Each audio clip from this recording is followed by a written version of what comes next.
All right, Mary, we made it to Liquid Assets, and we're here with John today to hang out, visit, have a little bit of libation. So Liquid Assets started as a fine wine store. It was, and so we've been selling the greatest wines in the world for 40 years here and representing some of the best producers, most coveted wines in the world. And we've got great long-term relationships that we really covet. And because of that, we've been sort of a conduit, a way to introduce people to those wines in this area.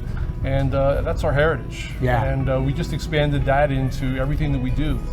When we put food in, when we decided to do food, we wanted that to marry well. So our cuisine is basically, our menu is designed as wine country cuisine. Yeah. Which means the food has to be fresh, it has to be local, it has to be fascinating, it has to be full flavored. But most of all, it has to come from that country's countryside. It can be from any country, but it has to come from the countryside, not city cuisine, Yeah. more rustic.